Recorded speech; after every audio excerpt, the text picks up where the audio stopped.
Scene: a dimly lit, mid-apartment.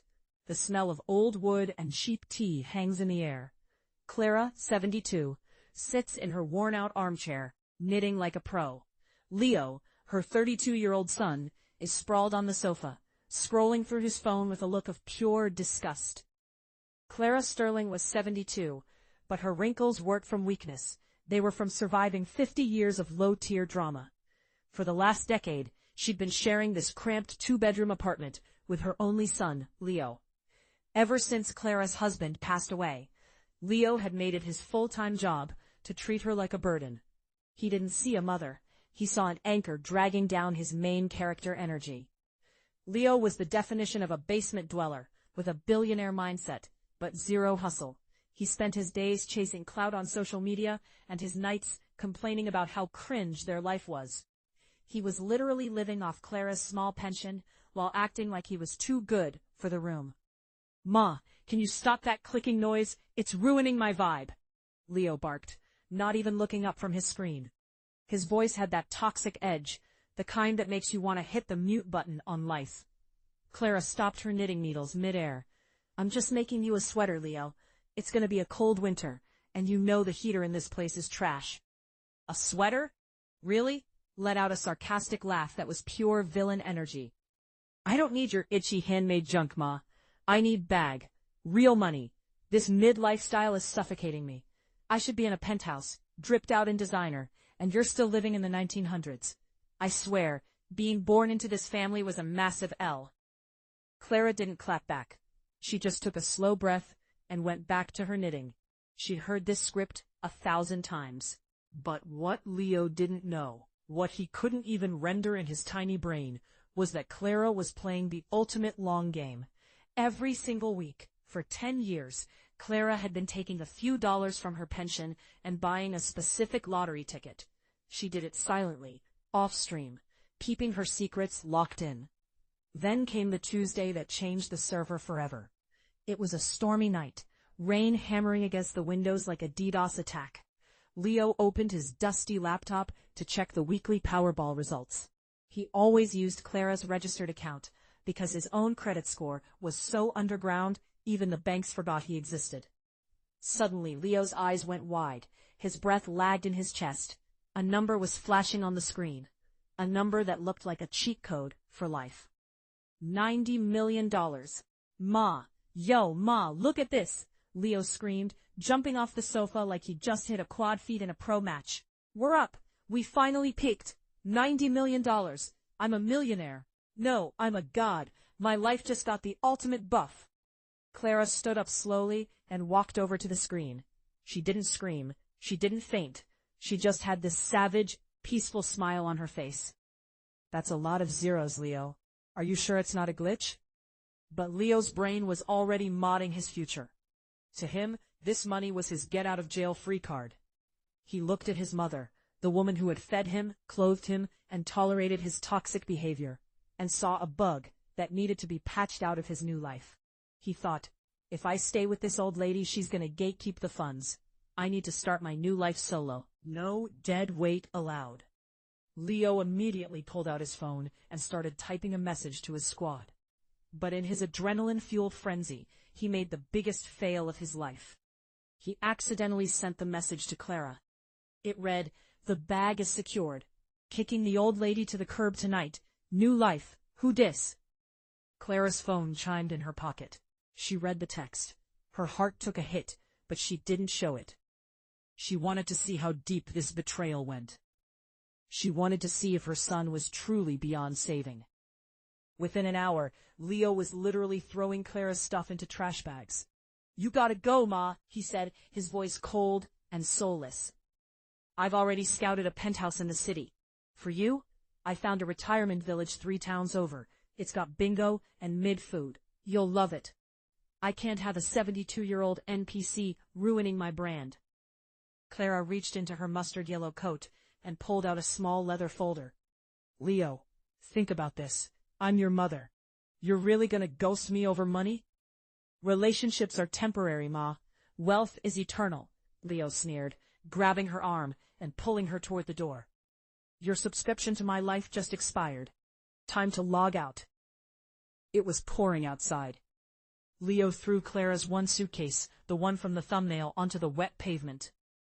Peace out, Clara. Don't try to DM me for money. My lawyers are already on it. Clara stood in the rain, getting soaked, but she didn't drop a single tear frame. She pulled out her phone and dialed a private number. Hello? Michael? Yeah, it's Clara, the lottery fund. Is it fully synced to my personal vault? A professional, high-tier voice answered. Confirmed, Madam Clara. The $90 million is 100% under your name. Your son thinks he's the owner, but legally he's got zero balance. He's basically playing with play money right now. Clara looked back at the apartment, where Leo was currently flexing for his followers on a live stream. Let him celebrate, Michael. Let him dream of mansions and supercars. I want him to feel like he's at the top of the leaderboard. Right before I permaban his entire existence. Clara picked up her suitcase and stepped into a black limousine that had been waiting at the corner in the shadows. Leo was currently peaking. After kicking Clara out into the rain, he didn't even wait for the sun to come up.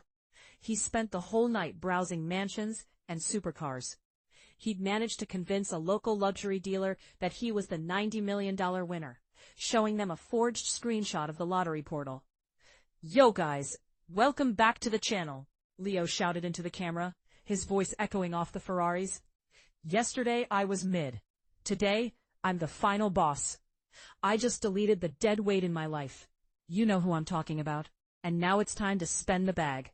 Watch me buy this $2 million beast like it's a pack of gum. He pointed to a blood-red Ferrari SF90 Stradale. It was pure fire. The salesman, a guy named Marcus, who looked like he'd sell his soul for a 5% commission, was simping hard for Leo.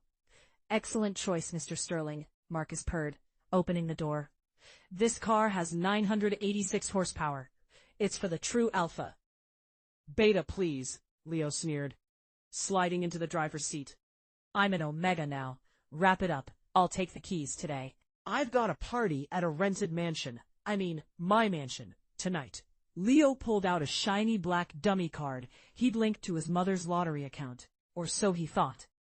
He hadn't realized that the moment Clara stepped into that limo, she'd hit the factory reset on every single access point Leo had. Run it, Leo said, tossing the card at Marcus with a savage flick of his wrist. Don't even bother checking the balance. It's infinite. The cameraman zoomed in. The squad was cheering. Leo was feeling like the main character of the entire planet. Marcus swiped the card. Processing. The circles spun on the screen. 1 second, 2 seconds, 5 seconds. The tension in the room started to lag. Declined. Insufficient funds. The sound of the machine was like a critical hit to Leo's soul. The red text on the screen was glowing like a death screen in a video game. Mr. Sterling? Marcus's smile glitched and turned into a frown. It says declined. Maybe there's a daily limit on your infinite card? Leo's face turned a shade of red that matched the Ferrari. What? Nah. The bank's probably just capping. Run it again. My internet is probably just mid in here. Marcus ran it again. Declined. Account suspended. The cameraman started laughing. A few people in the back were whispering, is this guy a poser? Is he just clout baiting? Give me that. Leo snatched the card, his hands shaking. He pulled out his phone to check the lottery portal. His heart was doing a death crawl. Error 404. Access denied. User not found. Leo's world, blue screamed. He realized that the account he'd been using for years, the one he thought was his, wasn't just locked. It was erased. Suddenly, the giant 80-inch TV in the showroom, which was usually showing racing clips, flickered to a live broadcast. It was a breaking news segment. And in local news, the anchor said, the mystery 90 million Powerball winner has officially claimed her prize. Meet Clara Sterling, the 72-year-old widow who's donating half her winnings to a new shelter for discarded seniors. The screen showed Clara. She wasn't the frail granny Leo knew. She was standing in front of a bank of cameras, wearing a designer version of her mustard yellow coat, looking immaculate. She looked like she'd just leveled up to level 99. I decided to take the everything package, Clara said to the reporters, her voice as smooth as silk. And I've already blocked anyone who doesn't fit my new vibe. If you're not loyal, you don't get the loot. Leo stared at the screen, his mouth hanging open, like a bugged NPC. The crowd in the dealership realized the truth. Wait, a girl in the back shouted, pointing at Leo. Isn't that the guy who posted the "I'm kicking my mom out" video last night? He's the fraud. Marcus grabbed the keys from Leo's hand.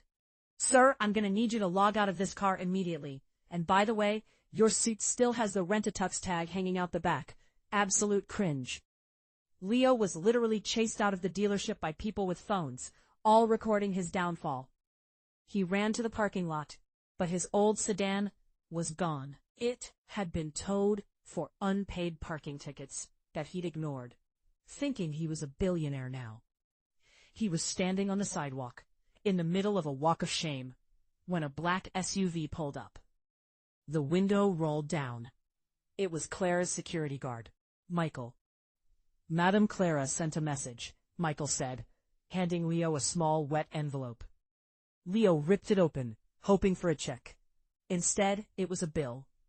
A bill for 10 years of rent, food, and emotional damage that Clara had been keeping track of on an Excel sheet. At the bottom of the bill, in Clara's perfect handwriting, it said, "The debt is real. The bag is mine. Ratio plus L plus don't DM." Leo fell to his knees on the concrete. He had no house, no car, no bag, and his reputation was cooked. He was officially a zero. But the karma was just getting started.